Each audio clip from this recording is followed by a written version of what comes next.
Ô Pedro, eu sou o Tenente Coronel Pacola, Caveira 19, e nós estamos estreando hoje o podcast, videocast de Frente com o Caveira. E para estrear esse nosso programa, estamos aqui na nossa frente, Antônio Galvão, pré-candidato ao Senado e presidente, ainda exercício presidente da ProSoja Brasil. Nós vamos falar de vários assuntos, com certeza falaremos também do agro, mas alguns assuntos de pessoas que certamente estão nos acompanhando, que já pediram para nós fazer aí as perguntas mais direcionadas. Então, primeiramente, seja bem-vindo, Galvão, uma honra estar recebendo aqui no nosso programa e deixe as boas-vindas, a palavra de boas-vindas aqui para os nossos telespectadores. Primeiramente, Pacola, já pelo tempo que a gente se conhece, amizade, já militando no nosso Brasil Verde e Amarelo, nosso movimento aí de ser muito forte a nível de Brasil. É um prazer estar aqui, principalmente inaugurando o teu podcast, De Frente com o Caveira. E com certeza a gente vai ter muito sucesso sobre isso. Estamos aí numa nova missão muito árdua, conforme você colocou. Então quero agradecer essa oportunidade, esclarecer qualquer dúvida de quem está nos acompanhando, está nos assistindo aí através desse podcast. E não só os telespectadores, que é um videocast, vai estar disponível no YouTube, e também o podcast, somente por áudio, aqueles que também aproveitarem enquanto faz atividade física, está no trânsito, poder receber essas informações aí. E eu não poderia começar com uma pergunta diferente. Quem é Antônio Galvão? O Antônio Galvão é um pequeno nasceu numa família de pequena propriedade rural no Rio Grande do Sul, já com descendência dos avós e bisavós, já na própria Itália, meu bisavô principalmente, meu avô veio com 3 anos de idade, mas a atividade já rural era exercida lá. Nascido no Rio Grande do Sul, propriamente dito no município de Sananduva, em 1957. Então faremos aqui nesse ano, mais ao final do ano, 65 anos. E a gente, como agricultor já tradicional, de pequena propriedade, a gente sempre sonhou, vendo programas de televisão, com esse dito Mato Grosso, que se falava que ia ser a pujança, o celeiro aqui do Brasil, e hoje podemos dizer que é o celeiro do mundo. Então, Antônio Galvão teve coragem naquele primeiro momento, já em 79, com 21 anos, vim ao Paraná, onde acabei residindo lá por 8 anos no Paraná, e em 86 eu criei a coragem que faltava, e vim ao Mato Grosso, propriamente dito, em Sinop, e veja aí que praticamente vai fechar agora em setembro, vai fechar 37 anos que estamos aqui no Mato Grosso, e na atividade rural. Nós nos criamos lá, mas infelizmente é uma atividade com altos riscos, numa pequena propriedade, onde a gente também naquele primeiro momento, nos 19 para 20 anos, eu desisti da produção agrícola também, que a gente sabe dessa dificuldade, principalmente no pequeno produtor rural. Mas vindo para o Mato Grosso, surgiu a oportunidade da gente voltar à atividade, porque isso está no sangue da gente. Quem é produtor rural com outras atividades, você carrega isso no sangue. De 6 irmãos, sou o único que fiquei na atividade rural e estamos até hoje no município de Sinop, onde a gente planta já praticamente desde que chegamos aí. E dentro dessas dificuldades todas que o setor enfrenta, de altos e baixos, uma hora por super safra, outra hora por quebra de safra, que nos levou a começar a participar de entidades, isso fazem 17 anos, justamente em 2005, quando tivemos a maior frustração de valores, não de safra. Foi justamente o inverso, dentro de uma super safra, onde o produto desvalorizou totalmente e criou uma situação econômica para os produtores rurais do Brasil inteiro. Só para o pessoal sintonizar, que ano que foi que isso aconteceu? 2004, 2005, foi nessa safra, onde nós aqui plantávamos muito arroz para tirar uma base aí do cidadão, para saber, naquela época já o arroz passava de R$40 uma saca, um custo altíssimo também, em torno de 30 e poucos reais. Aí, de repente, em 2005, ficamos com uma safra na mão para vender, onde o arroz valia 6, 7, 8 reais a saca. Então, você veja o acúmulo de dívidas que ficou em cima da mão do produtor. E assim, automaticamente, também aconteceu com a soja. Isso me acabou me levando para dentro do Sindicato Rural lá em Sinop como presidente, vi uma necessidade disso. A gente já vinha exercendo lideranças desde o tempo de escola, onde a gente teve na aula sempre... Essa era uma pergunta que eu ia fazer, como você já adiantou.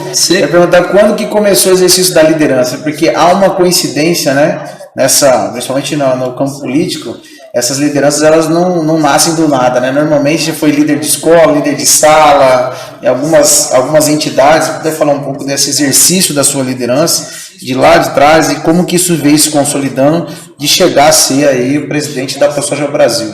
E justamente a gente já, como se diz, nasce líder. Porque desde a sala de aula a gente sempre tinha uma voz bastante ativa, comandava, ou fazer os nossos bailes, os nossos jantares para a gente arrecadar dinheiro, para a gente poder fazer as excursões de final de ano, que é natural até hoje com os alunos, quando se organiza a classe, sala de aula.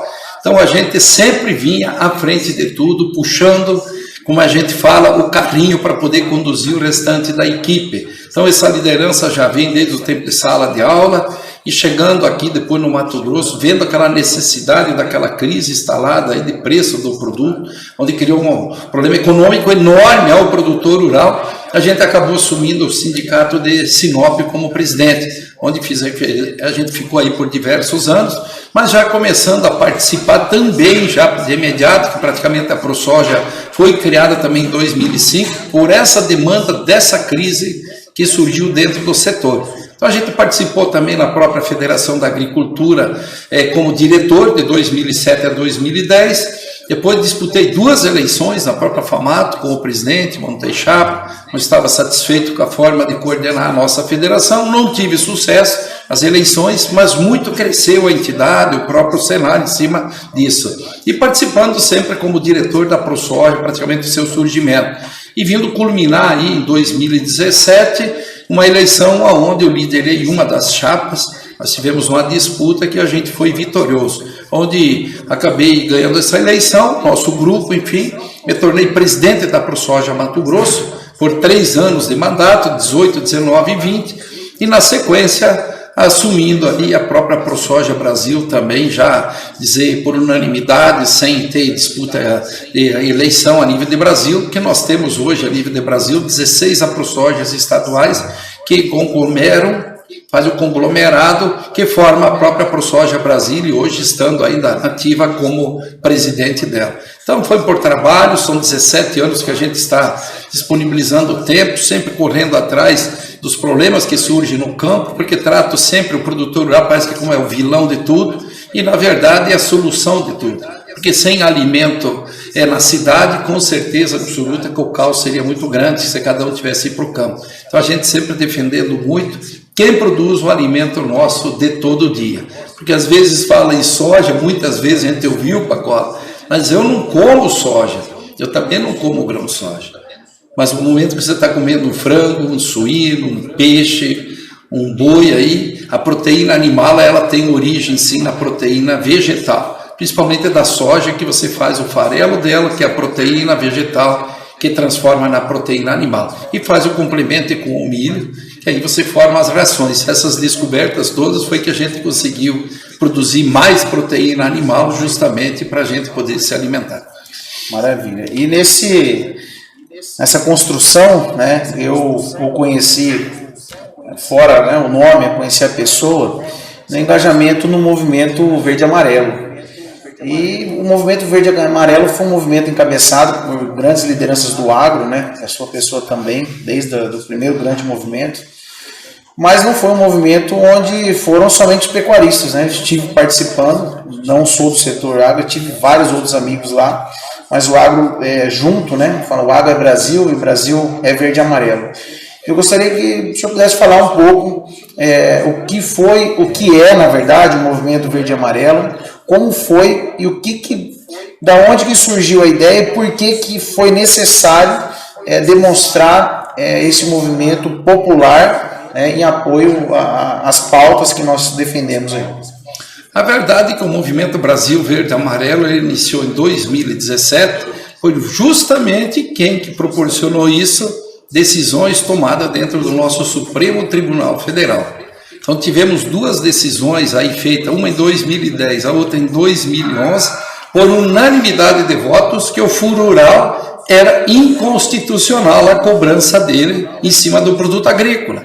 Foi entrado na justiça, foi colocado, houve essa decisão. Automaticamente o produtor parou de pagar.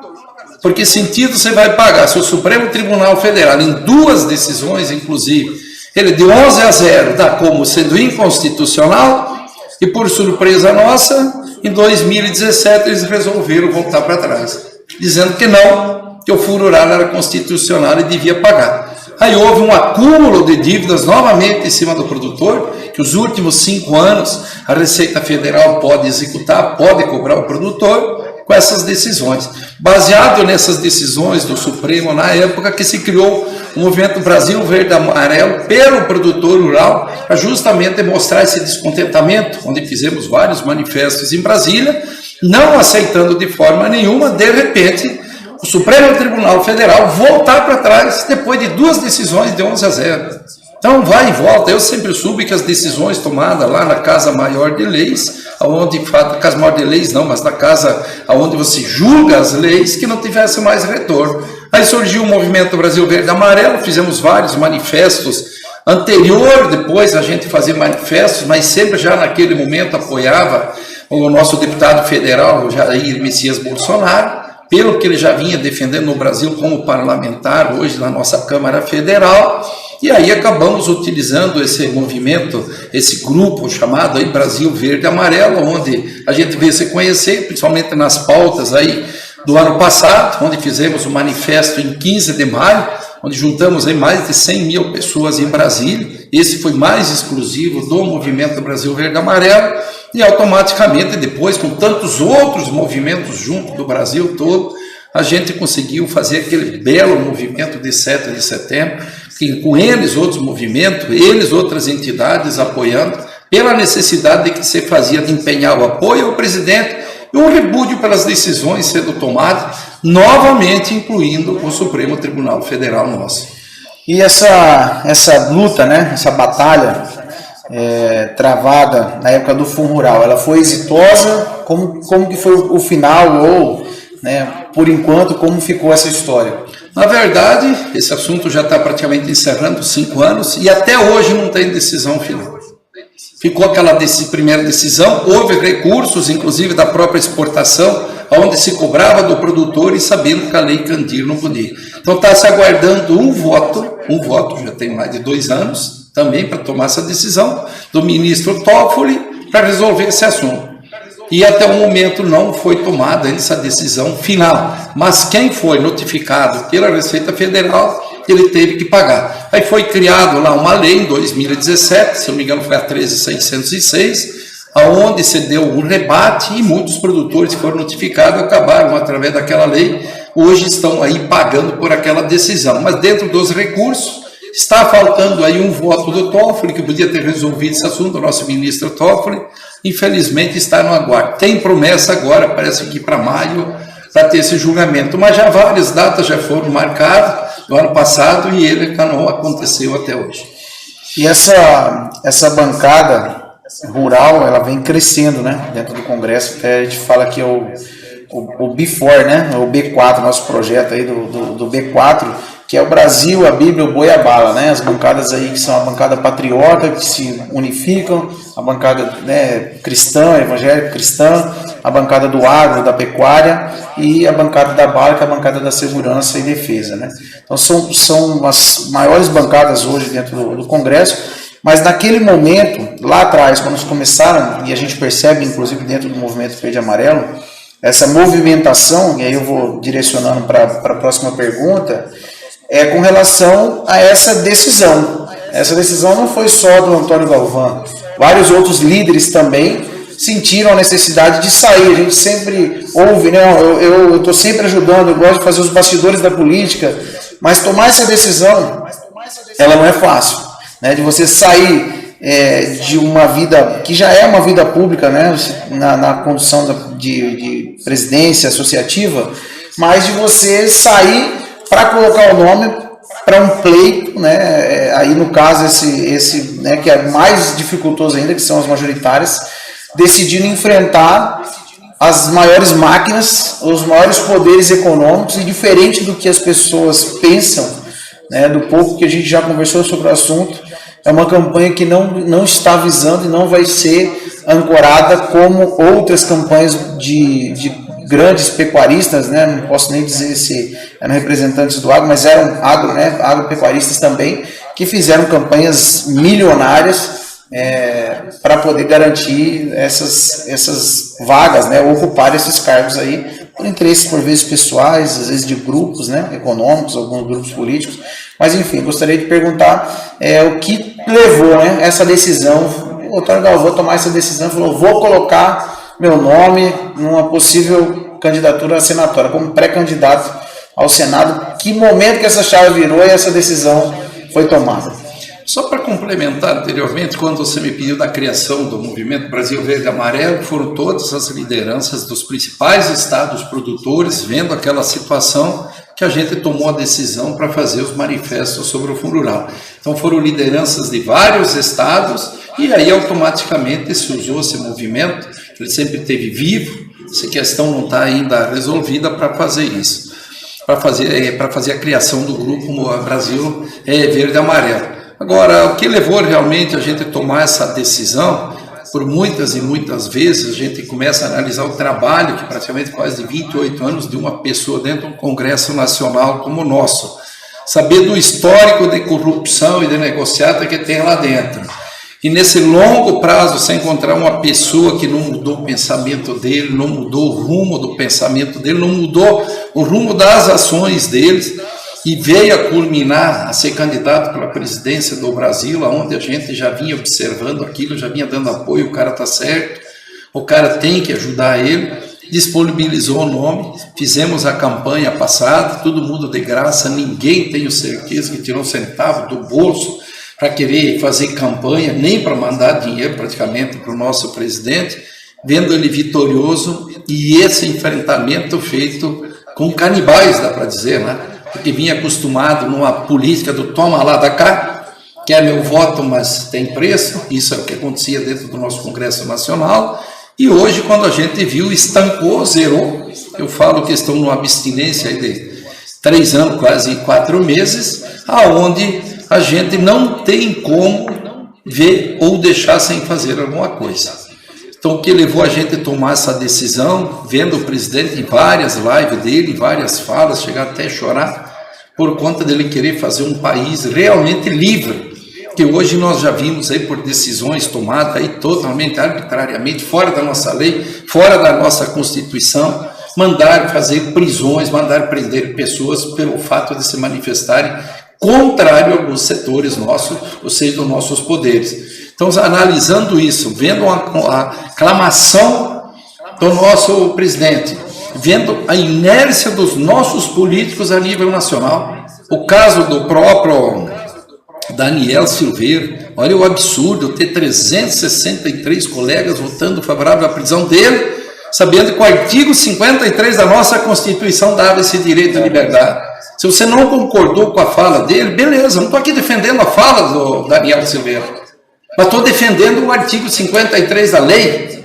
da nossa Constituição, que dava esse direito a ele. Então a preocupação dessa casa que devia ter sido feita é mudar, fazer uma PEC, mudar esse artigo da 53, e tirando esse direito, essa prerrogativa do parlamentar. Mas não, foram lá e resolveram consolidar. Será que por quê?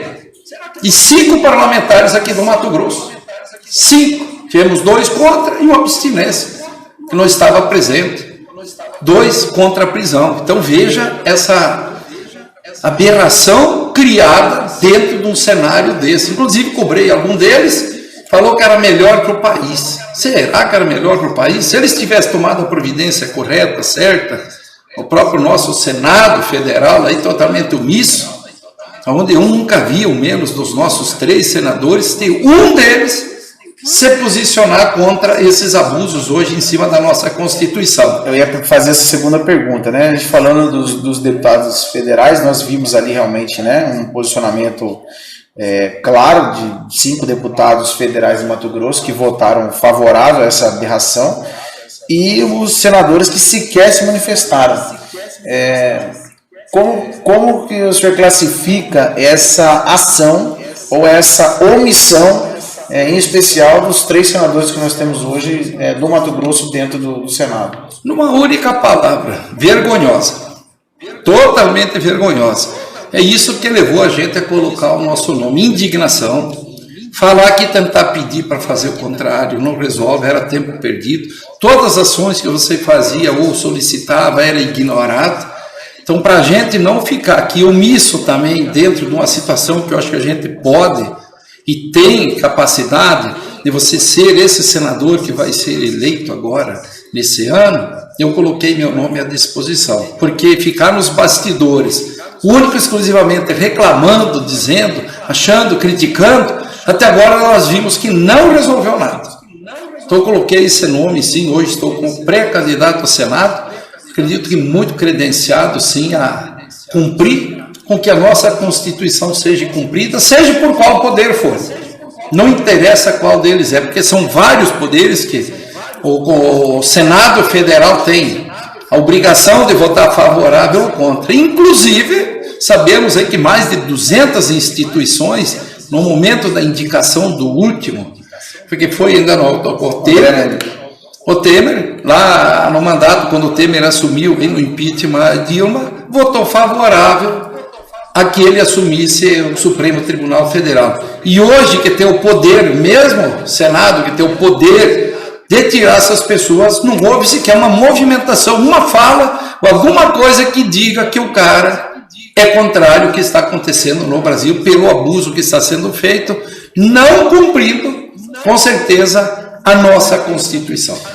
E o que garante aí que o Galvão eleito e como senador, ele vai ter liberdade, vai ter disposição e coragem de enfrentar, se necessário for, um pedido de impeachment de um ministro do STF, alguma coisa nesse sentido? Olha, tem vários pedidos de impeachment dentro do Senado Federal. Temos lá, sim, um grupo de senadores, senadoras, muito enraizado para que coloquem em votação esses impeachments. Infelizmente, o nosso presidente não tem colocado.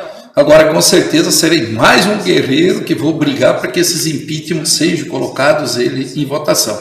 Não vejo a necessidade de se colocar mais um, porque são vários. Mas se precisar se fazer mais um, com certeza a gente vai fazer. Porque justamente o que a gente está saindo nessa pré-candidatura é indignação por isso que está acontecendo. Esse assunto podia ter sido resolvido e matado já há muito tempo se o Senado Federal nosso tivesse feito o papel a que cumpre a ele para poder resolver esse assunto. Mas tivemos que ter a coragem do nosso presidente da República de, no mesmo dia da condenação, ele fazer a graça, a dita graça falada, não deixando ele preso. Então a gente só tem a agradecer realmente a coragem, que como a gente vê rodar nos grupos de WhatsApp, 513 deputados federais, não podemos dizer que foram os 513, porque foi 363 que votaram aí pela prisão, pela manutenção da prisão, e no Senado Federal a gente sabe que tem um pequeno grupo que milita e que luta para que realmente a nossa Constituição seja respeitada.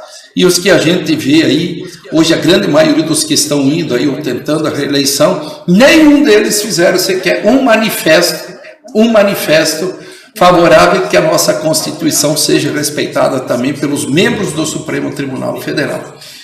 Uma fala sua que eu fiquei, marcou assim, eu já usei ela algumas vezes, de falar qual é o legado, né? O que o presidente Jair Bolsonaro fez até aqui que chancela ele para continuar. E aí eu lembro alguma coisa nesse sentido, sua fala é a seguinte: independente do tamanho das coisas que ele fizer, ou tudo que ele ainda for fazer, nada vai ser maior do que ele já desfez de estruturas que estavam ali dando, distribuindo dinheiro público, desde a publicidade até as grandes empresas, como a gente viu aí no caso da Brecht, o AS e tantas outras aí. Eu acho que é uma fala interessante, gostaria que você pudesse comentar essa... A verdade é que quem acompanhou um pouquinho de perto, a gente já no próprio circuito da ProSoja 2019, quando eu era presidente da ProSoja Mato Grosso, falei todos os nossos núcleos, que por si só já valeria o mandato dele pelas maldades que ele desfez. E vamos usar a palavra maldade que já existia dentro, ou portarias, ou instrução normativa, ou decretos que vinha se fazendo e vinha dificultando a vida de todo o brasileiro, especialmente a nós que produzimos o alimento. Sempre o governo com a concordância que parecia que nós somos os vilões de tudo. E nada mais a gente faz no campo do que produzir aquilo que é consumido, principalmente nos centros urbanos, aonde está a grande massa das pessoas a nível de mundo. Poucos países do mundo ainda podemos dizer que existe uma população hoje mais residindo no interior, ou seja, nas propriedades rurais. Muito poucos países. A grande maioria estão nos centros urbanos. E só por ele ter desfeito um monte de maldade, isso já por si só já valeria o mandato dele. Então nós falarmos aqui, quando um homem que tem Deus, tem a pátria como nós defendemos ela, você tem a família nesse meio tempo, inclusive a palavra liberdade fui eu que comecei a sugerir, ela está aí, e essa palavra de liberdade eu sempre defendo ela, ela tem que existir, mas com responsabilidade, que todo cidadão sabe que ele tem limite para a liberdade dele também. E ela vai até o momento que você não infringe o direito do outro cidadão. Eu acho importantíssima essa construção para as pessoas compreenderem que há uma diferença entre liberdade, liberalismo e libertinagem. A gente ouve algumas colocações, algumas questões principalmente da pauta de esquerda que se diz defender, a liberdade extremamente seletiva, mas o que nós percebemos é que eles usam o termo liberdade como pressuposto de libertinagem, como às vezes pressuposto inclusive de liberalismo, e o liberalismo é uma pauta a ser analisada no ismo do modelo de administração, que também tem seu grau de importância em determinados setores, em especial no setor produtivo, onde você não tem o Estado interferindo. A gente viu aí agora, até gostaria que o senhor comentasse a respeito da decisão da Argentina de travar, começar a taxar as importações para fazer o preço cair. Nós estamos com o governo de esquerda lá, uma inflação de 50% chegando na Argentina, e dizer o quanto que isso interfere. Quando o Estado começa a querer ser dono da produção, começa a querer entrar no setor produtivo em geral, no comércio, na indústria, na produção, como que essa relação de risco futuro, caso nós tenhamos aí, Deus me livre, uma volta da esquerda ao poder. Bom, como você falou anteriormente, você acabou colocando a palavra aqui também, libertinagem, com certeza que isso não pode existir. É a liberdade com responsabilidade para cada um. Isso a lei já nos dá o direito de sermos libertos, de nos expressar. Agora, se a gente se expressar fora do que é o do direito da gente, com certeza tem que ser aplicado a lei. Agora, o que mais nos preocupa justamente, Pacola, aqui no De Frente com Caveira, tem um podcast aqui, inaugurando, estreando ele, que já temos eles exemplos aí. Qual é o regime que pode ser melhor que o democrático? Tem algum deles, que os que eu conheço, que já existiu aqui na história do mundo, do passado, todos eles tiraram a liberdade da população, tiraram a liberdade das pessoas, tiraram até a liberdade do direito do cara a trabalhar. Que quando você fala num socialismo, ou você vai falar numa ditadura, ou você vai falar num nazismo, qual deles aí? E é o que nós estamos vendo aqui, própria Cuba. Quantos anos já temos com Cuba aí? 70 e poucos anos? O que virou Cuba? Que Cuba naquela época era país de primeiro mundo. A própria Venezuela, 50 anos atrás, era exemplo do mundo. Teve a terceira, se não estou enganado, era o terceiro melhor IDH no mundo. A população ali era toda rica. Toda ela, salários altíssimos. Quando começou a desenvolver a exploração do petróleo, que está sentado em cima de uma bacia de petróleo tamanha, imaginava, já produzia alimento suficiente para o país, exportava, e hoje você vai lá, o que tem dentro da Venezuela? Nem alimento para as pessoas poderem se alimentar. Você vê o valor de um salário de um professor, lá aqui para dar exemplo, Você compra o quê no valor do salário do professor ou de qualquer outra atividade? Nem tem onde comprar, né? Os mercados são vazios, né? E justamente você cota de retirada nos mercados. Você para pegar o pãozinho é limitado, você vai comprar qualquer coisa é limitada e é tantas vezes que você tem de direito no mês para você ir lá comprar. E não tem o recurso na mão, não tem o dinheiro, a sua inflação absurda, como você colocou, a desvalorização da moeda deles hoje. Chega a ser ridícula. E aí, eu duro disso tudo, né, Pacola? A Bolívia está indo nesse caminho. A Argentina já está dentro desse caminho, infelizmente. Hoje o terceiro maior produtor de soja do mundo, um dos grandes produtores de milho também, produz bastante trigo. Daqui uns dias, se nós perdermos a produção da Argentina e do jeito que está se fazendo, que já está havendo invasões de propriedades rurais lá, que não vai vir mais essa produção para os mercados. A Argentina já está falando em falta de combustível, já mostraram muitos vídeos aí, já faltando produtos, de alimentos nas gôndolas do supermercado. Em grandes países já do mundo, aqui desenvolvidos, os próprios Estados Unidos, a própria Inglaterra, a França, faltando produtos nas gôndolas de supermercado. E agora, se nós perdermos a produção da Argentina, que é um grande produtor também de grãos, de alimentos, isso vai virar um caos no mundo, com certeza. Então, graças a Deus, até hoje não aconteceu, e a nossa grande preocupação como produtor rural, como cidadão brasileiro, de não deixar acontecer isso aqui no Brasil. Podemos falar que o alimento está caro, aqui no Brasil está caro realmente, principalmente para quem ganha aí 1, 2, 3 salário mínimo, a gente sabe que isso aí é caro. Agora, ainda bem que nós ainda não vimos esse desabastecimento dos mercados, já vimos controle de venda de produto bem recente, sem mercados que limitaram tantas latas de óleo de soja por família e tal, quando ficou muito baixo os estoques, aí até 2 anos atrás houve isso, mercado para você não vender tudo para um, veio a questão da pandemia, todo mundo querendo se proteger, achando de encher a casa de comida, de alimento, começou a querer causar um problema desse, depois o pessoal viu que ainda bem que o agro, como a gente fala, mas a indústria que transforma a produção agropecuária também não parou, porque imaginou o caos que daria. Então essa história sempre dizer, vamos pensar na economia depois, vamos dizer que então, as pessoas agora está aí o resultado. Isso não é uma graça de ter um produto caro aqui, hoje uma causa que só pega o Brasil. O mundo inteiro hoje está com problema de fornecimento já de alimentos e com preços altos. Então não é o Brasil o único dizer exclusivamente que está com esses valores. A população teria que ter, assim dizer, um pouco mais de interesse para tentar pesquisar, porque tem essa situação, está colocada hoje na internet, está aí, para ver como é que está os Estados Unidos, como é que está a Inglaterra, como é que está a França, como é que está a Alemanha, como é que está a China, qualquer outro país, o preço dos alimentos, o próprio combustível que está aí. Então isso tudo, Pacola, a gente preocupa muito. Realmente a Argentina foi nesse caminho e com certeza se o Brasil chegar a voltar aí para a esquerda, chamada esquerda, eu acredito que vai ser o caos geral no mundo, porque o Brasil hoje é o 4º maior produtor em termos de volume de grão no mundo. Tem os Estados Unidos, tem a China, tem a Índia, depois vem o Brasil.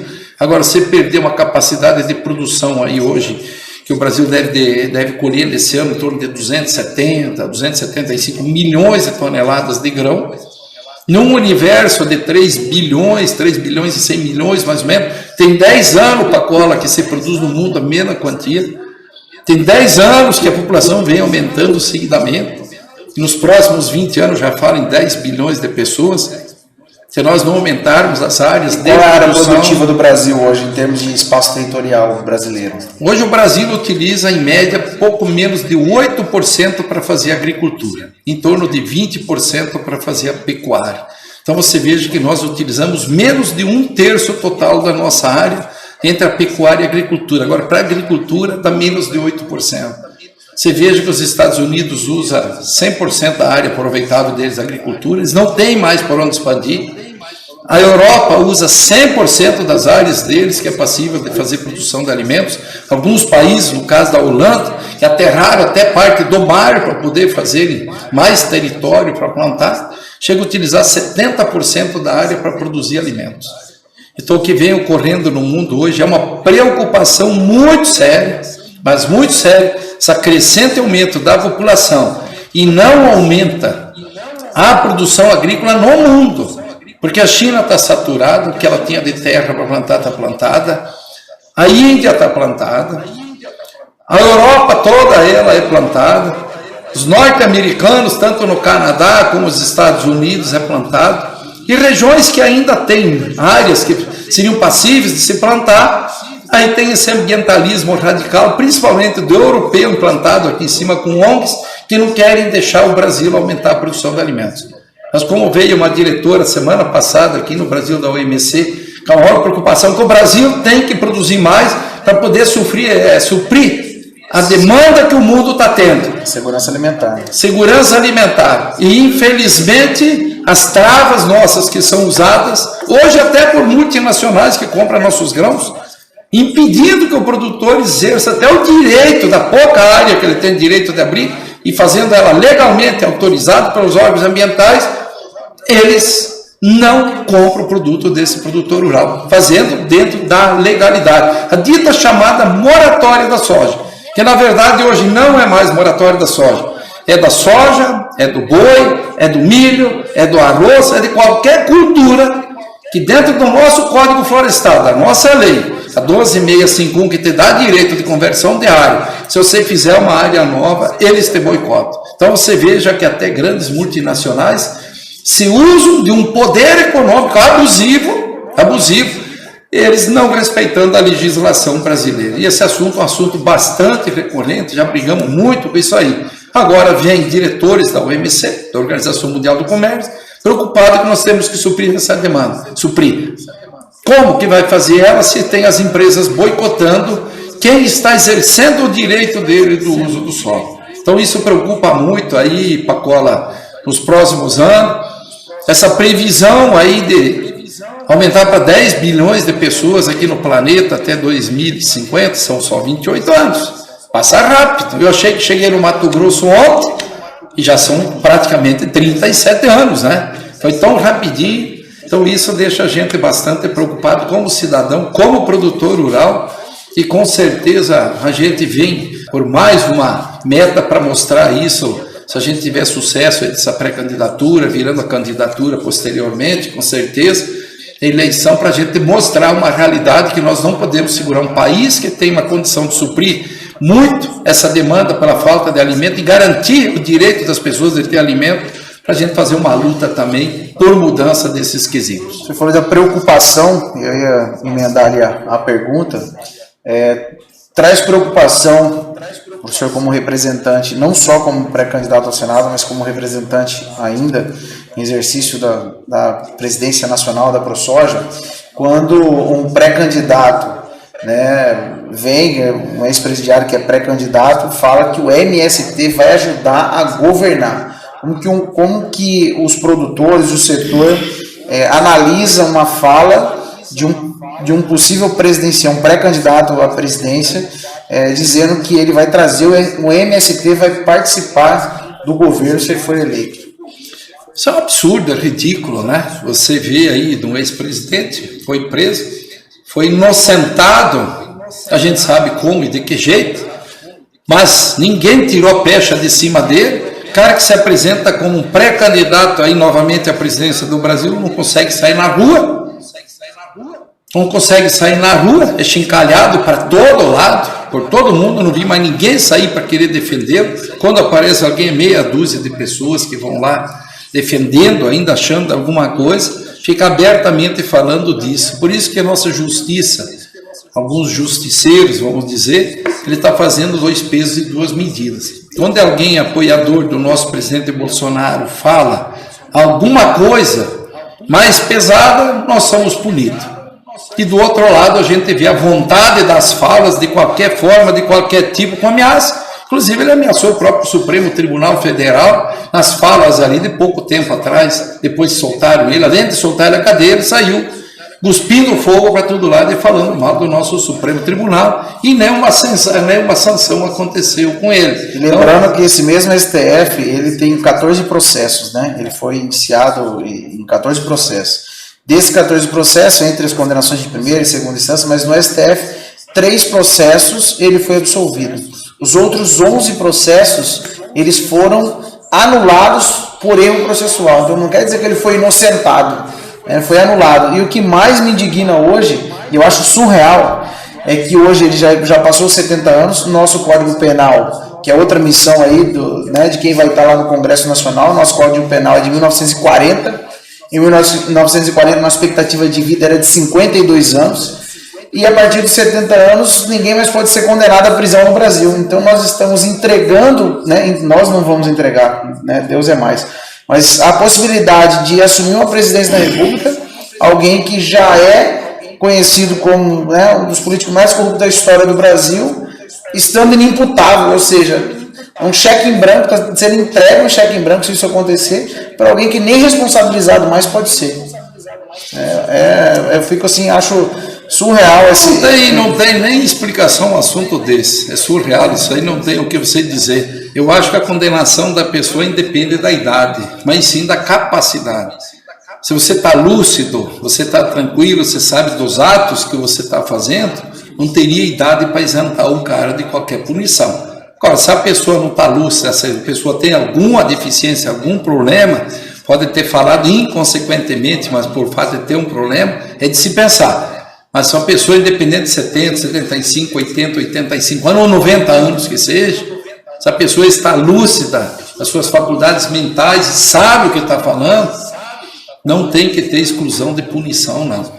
E sabemos, como você falou, dos processos extintos e tal, sabe como é que eles foram extintos. Então, vários julgamentos, inclusive as aberrações, que até hoje não se decide, e segunda instância ainda não pode prender, não pode prender ladrão magnata, né?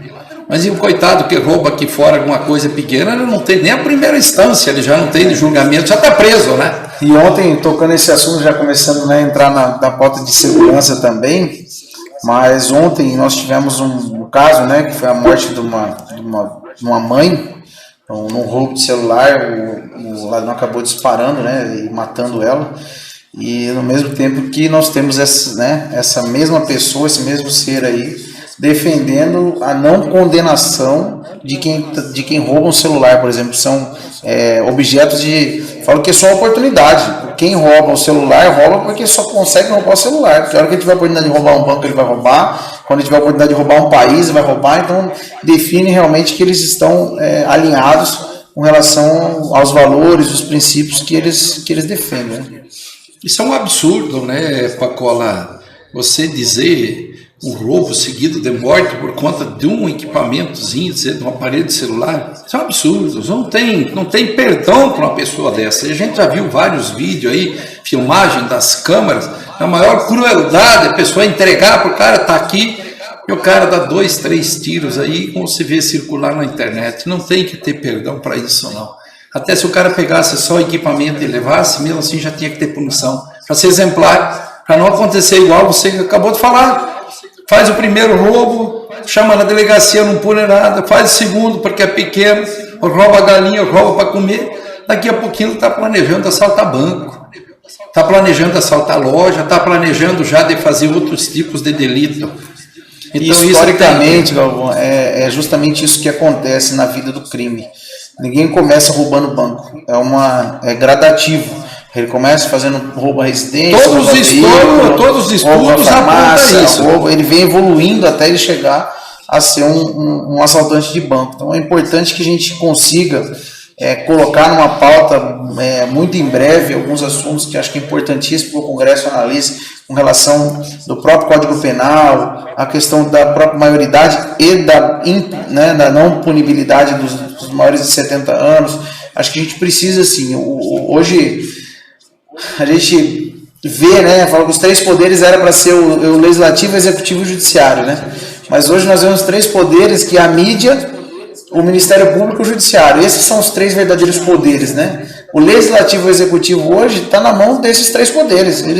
Eles fazem realmente toda a construção, defende um poder, né, que não é eletivo ainda, né, por cima, né?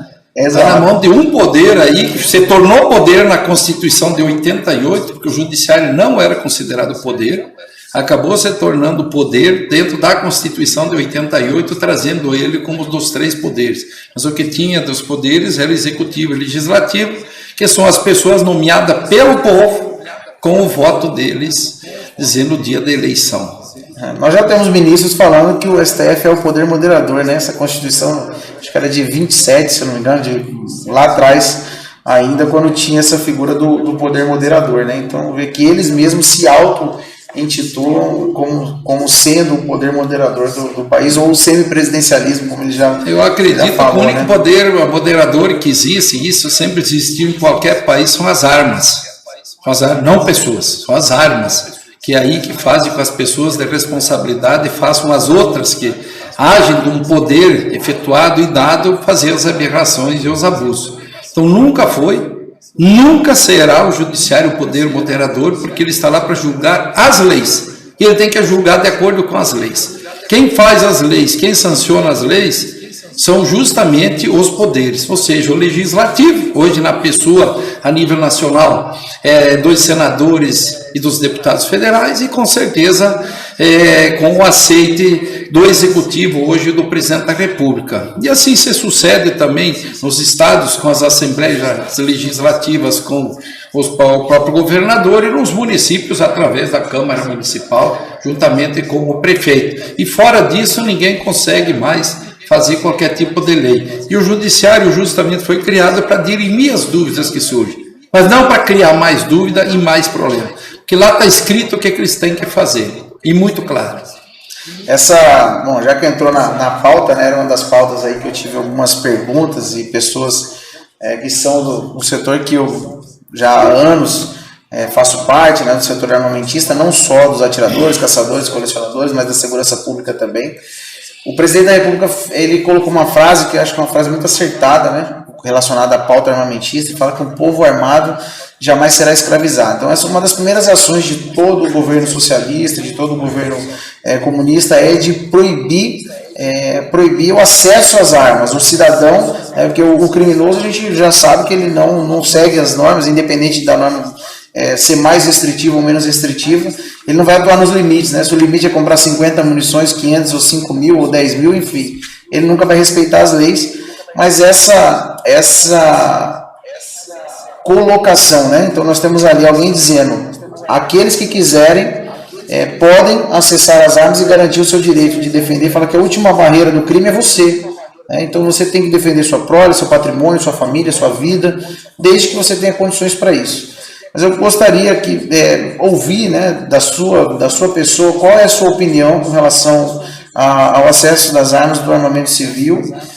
Nós vimos aí os decretos que o Lula e a Dilma fizeram relacionados a 10.826, que foi apelidado, inclusive, por essa guerra cultural informacional como de Estatuto do Desarmamento. Ele nunca proibiu o armamento, vê como que é forte, né, essa questão da guerra cultural e da guerra informacional. Esse estatuto não é do desarmamento, ele nunca proibiu de acessar as armas, mas de tanto falar, até hoje ainda tem gente que achava que era proibido, que foi o Bolsonaro que liberou, né, a liberação das armas. Mas os decretos que o Bolsonaro fez não tinham o STF, o próprio Senado na época colocou em votação e ele acertadamente revogou os decretos e refez, porque se fosse revogado ele teria que ficar um tempo sem poder tratar do assunto.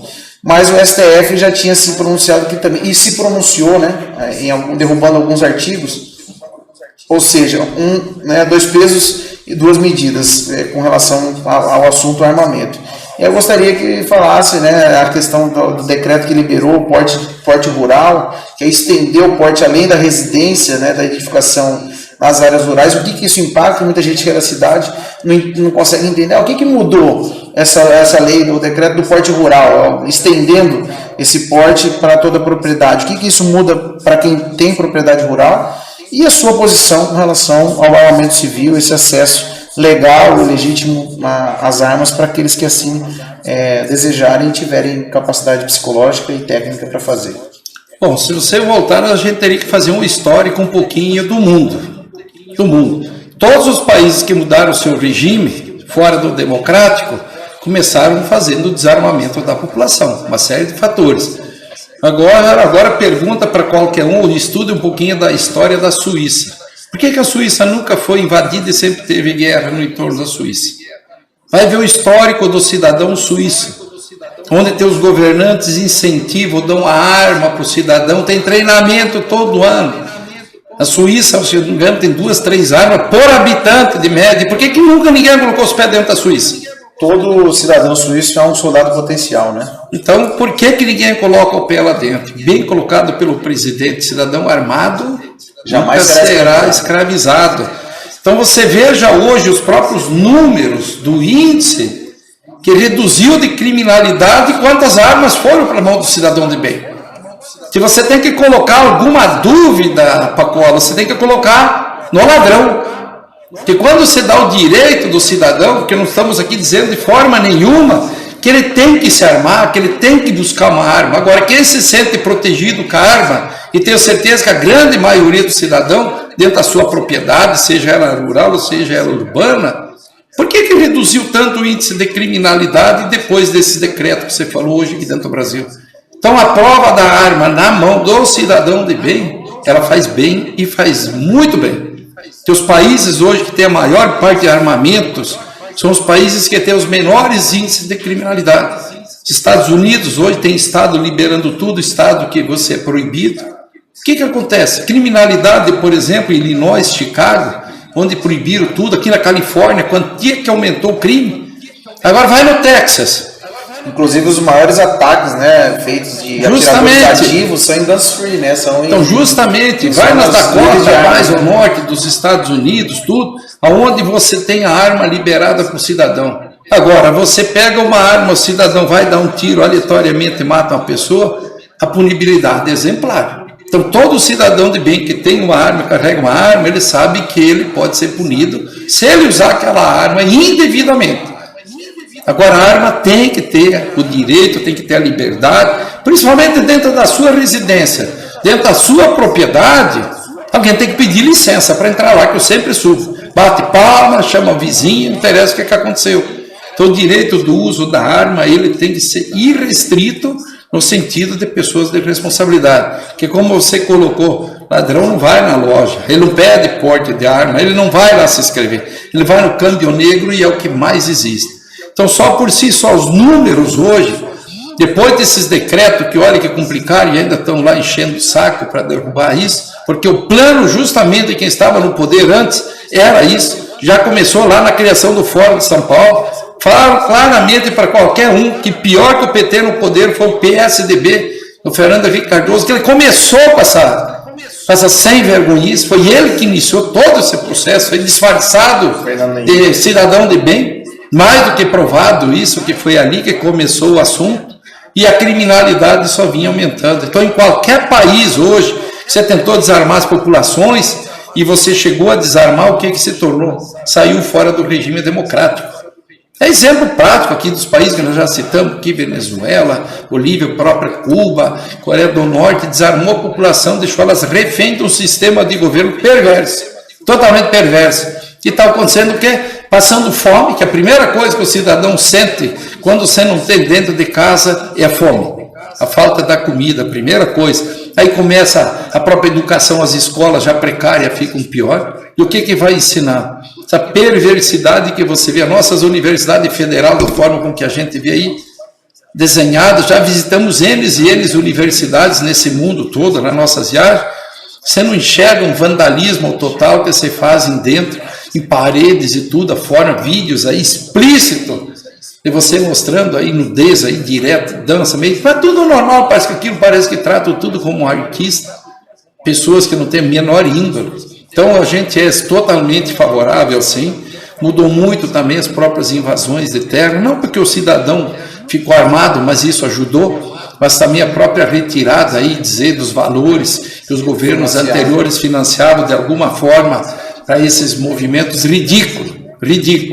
Hoje, por exemplo, a China, para voltar lá, para te dar mais um exemplo, a China são todas pequenas propriedades. A produtividade deles é muito pequena, porque o produtor não consegue investir, não consegue ter uma máquina boa. Imagina você plantar 2, 3, 4, 5 mil metros de terra. Não é 1.000 hectares, não. Meio hectare de terra. A Índia é menor ainda as parcelas deles, então a produtividade deles é muito baixa. O governo até está querendo fazer um programa para agregar áreas maiores, para você poder ter espaço para fazer investimento, para poder aproveitar melhor o solo, para produzir mais, como hoje nós somos referência, o Brasil é referência, Mato Grosso é referência na produção de alimentos, 2 safras, até 3 safras no mesmo período, para quem tem pivô de irrigação ou faz integração lavoura-pecuária. Então a arma para a pessoa na pessoa de bem, com certeza, inibe a ação de qualquer vagabundo. Não precisa nem chamar de ladrão, tem que chamar de vagabundo o cidadão que quer se usufruir dos bens do trabalho dos outros. E olha que a gente vê cada roubo dentro de casa de pessoas que tem 2, 3 salários mínimos, o cara entrar, tomar televisão que custou tanto dinheiro. Então não olham a quem ainda que estão fazendo, que não dá direito nem de pessoas que tenham mais posse fazer isso. Então a arma, com certeza, Pacola, é uma das coisas que a gente defende que o cidadão tem que ter. Legalizada dentro do que a lei determina, o cara treinado, não usar ela à toa, mas dentro da necessidade, dentro da tua propriedade, você tem que fazer uso dela para defender a sua família, assim, seu patrimônio. E essa percepção, eu acho importante que as pessoas consigam compreender. Quando um vagabundo, criminoso, como queira chamar o infrator da lei, ele decide por ir lá e tomar, vamos pegar esse exemplo do celular ou da televisão, de quem ganha aí 2, 3 salários e parcela isso em 10, 12 vezes para conseguir comprar. Quando a gente tem uma ação dessa, eu costumo dizer que o bem mais precioso que nós temos é o tempo. É o tempo, é o estar vivo, né? Esse é o nosso bem mais precioso.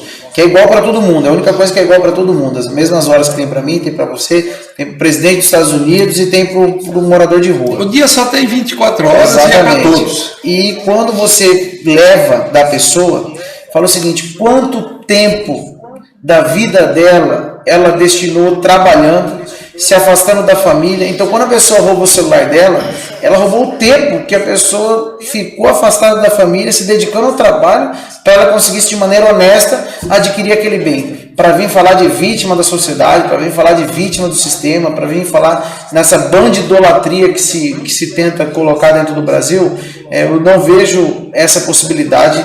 Conheço muita gente que vem ouvir e fala que nascer pobre não é uma opção, mas morrer pobre é. Principalmente pela cultura que se coloca para que a pessoa, né, se vitimize, não busque, não acredite na possibilidade dela crescer, dela conseguir produzir, dela conseguir empreender.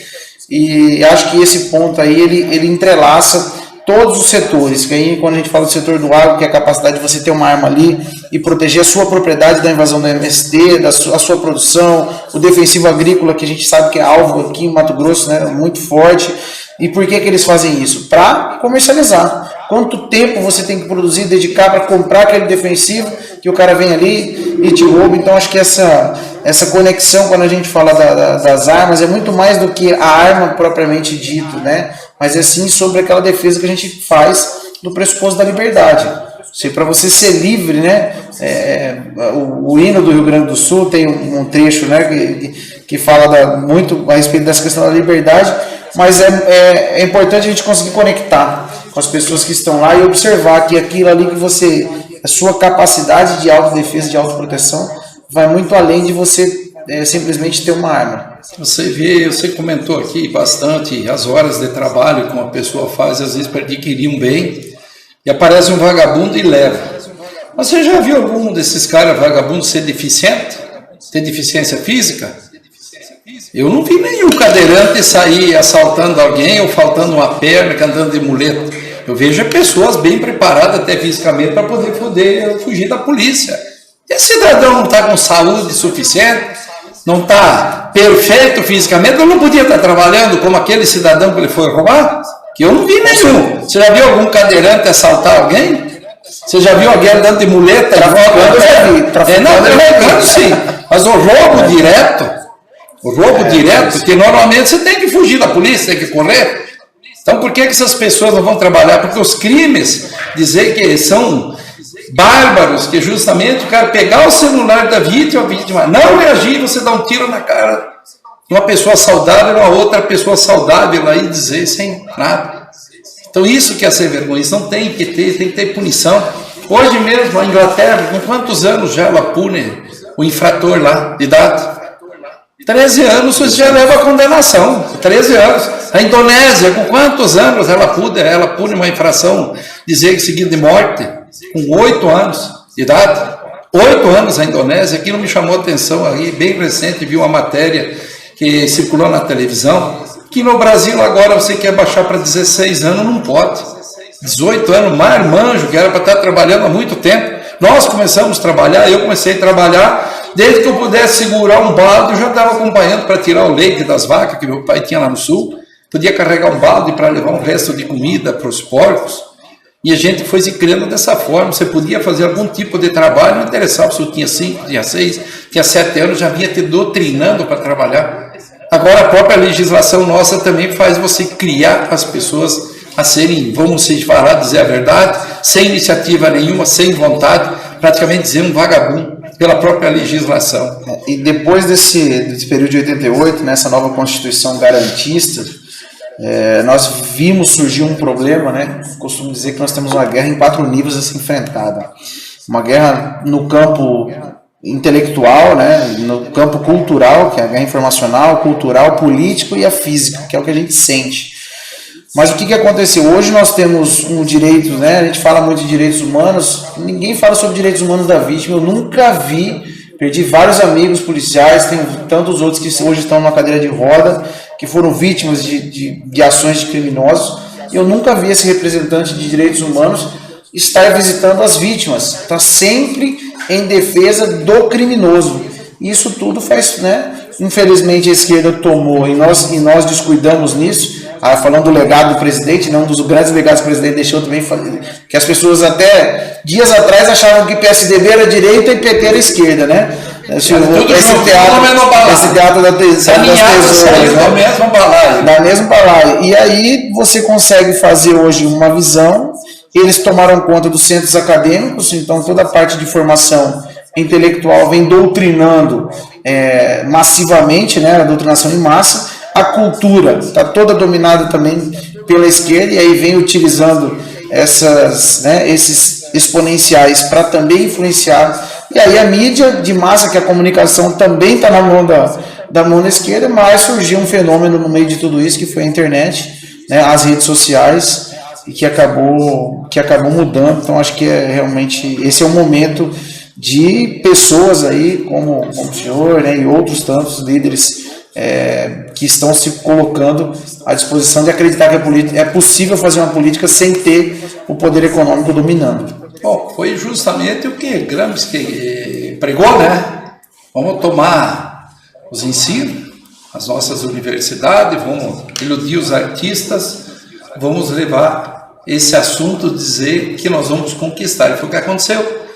Agora acabou a Lei Rouanet, então uma choraiada, tudo, artistas famosos aí que achavam que eles viviam de cachê só, mas tem um cachê bem maior. E as universidades vai ter que se tomar assim, acredito que já está se pensando, que é absurdo, é ridículo o que é feito dentro. Universidades públicas pagas por nós, pelos impostos aí de todos que trabalham, um menos, outro mais, continuar dessa forma, porque ali está se levando um desensino.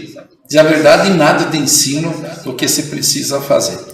E como essa rede social deu essa alavancada, hoje nós percebemos que existe um oportunismo eleitoral surgindo por parte de alguns políticos, querendo se colocar como bolsonaristas, e hoje eu sinceramente não consigo ver dessas pessoas que hoje aí se colocam pré-candidatos ao Senado, senão a sua pessoa, como uma pessoa realmente alinhada a essas pautas conservadoras, né, que o presidente Bolsonaro defende. E gostaria que o senhor caminhasse aqui para o nosso fechamento, deixando essa visão. Acho que existe um oportunismo eleitoral, há um estelionato eleitoral em curso, essas pessoas estão se aproveitando desse momento, sabendo da popularidade e dos feitos que o presidente Bolsonaro fez, de transformar o impossível em improvável, o improvável em eleito, né? E eu gostaria que o senhor fizesse essa colocação e já encaminhasse para nós podermos fazer o fechamento. Bom, eu lancei um desafio hoje em uma emissora de rádio, onde eu fui dar uma entrevista, e vou deixar o desafio aqui também. Que alguém que enxergou, onde que tenha registro desses cidadãos aí que estão usando o nome de Jair Messias Bolsonaro como apoiador dele, que tenha participado, ou seja, até antes de ele ser o presidente do Brasil, na própria campanha, ter dado apoio. Depois que ele entrou no governo como presidente do Brasil, que tenham aparecido, tivesse vindo apoiar ou tivesse ajudado a organizar. Ou estivesse lá no dia presente. Desafio alguém que mostre uma foto de que está usando o nome do Bolsonaro hoje para querer angariar voto do cidadão matogrossense, ou querendo iludir dizendo que apoia o presidente Jair Marcelo Bolsonaro, igual a gente fez, Pacola. Você, tantos outros aqui no Mato Grosso, tantos outros do Brasil inteiro, mas eu vou desafiar aqui. Vocês que estão indo em busca do voto e usando o nome do presidente, mostrem uma única ação que vocês tivessem feito em favor do presidente, conclamando as pessoas a repudiar o que está acontecendo no Brasil. Então está lançado o desafio lá nessa rádio, já saiu matéria, e vou deixar também aqui desafiado, porque não se enganem, não se iludem, que usar o nome do presidente, acredito que não caia mais essa arapuca que aconteceu em 2018, que muitos oportunistas estiveram lá, e acredito que a população não vai cair tão facilmente nesses oportunistas agora que estão aí falando bem do presidente, que eles se encostaram no presidente para poder faturar alguns votos da população. Eu ouvi uma colocação, né? Deus perdoa, mas a internet não, né? Eu não vi o apoiando, mas criticando, né? Já vi pré-candidato aí falando que o Lula é um excelente estadista e que fez talvez porque tenha sido elogiando aí ex-presidentes e também falando mal do atual presidente, tecendo críticas ao atual presidente. A internet não vai perdoar, com certeza absoluta. Agora o desafio é achar na internet elogiando o presidente, ou participando de algum movimento de apoio ao presidente. Esse é o desafio, alguém achar na internet quem está aí hoje usando o nome do presidente Jair Messias Bolsonaro para querer angariar voto e querer continuar no parlamento aí brasileiro. Bom, eu quero agradecer a sua presença, essa estreia do programa, e dizer que é uma honra estar aqui lhe recebendo, dizer que nós estamos sempre de portas abertas, ombreados, independente de cargo eletivo ou não, estaremos aí sempre prontos para lutar em defesa daquilo que a gente acredita. Acredito muito nessa nova construção, onde pessoas que têm os mesmos valores, os mesmos princípios, os mesmos ideais, consigam entender que é possível fazer uma política com baixo custo, alto impacto e propósito forte. Esse é o que nos trouxe até aqui nessa missão, nessa jornada em cargo eletivo. Então quero lhe desejar sucesso nessa empreitada. Conte com esse soldado, né? Nesse fronte nós não temos generais e nem coronéis, mas temos soldados aí prontos para servir a pátria, mesmo com o risco da própria vida, como já fizemos na polícia. E onde quer que nós estejamos, vamos estar prontos aí. Deixe sua mensagem final e agradecer mais uma vez a sua presença. Bom, é um prazer aqui, Pacola, estar aqui de frente com o Caveira. Esse podcast novo aí que está surgindo e vai levar muita informação, sim, ao cidadão dizer cuiabano, por que não dizer o cidadão matogrossense, por que não dizer o cidadão brasileiro. Isso aqui vai estar na internet também, qualquer um pode acessar. A gente agradece essa oportunidade para poder levar as informações necessárias, principalmente das curiosidades que as pessoas têm justamente sobre a nossa atividade, o trabalho que a gente tem feito e principalmente o que a gente quer fazer. A indignação levou a gente a ser pré-candidato para disputar essa vaga aí, porque enxergar pessoas que estão lá dentro já há muito tempo e ver que nada fizeram menos para tentar minimizar essa situação. Quero agradecer aqui mais uma vez Caveira, ou Pacola, assim dizendo, essa oportunidade. Tamo juntos, vamos para cima, com força e honra sempre. Caveira.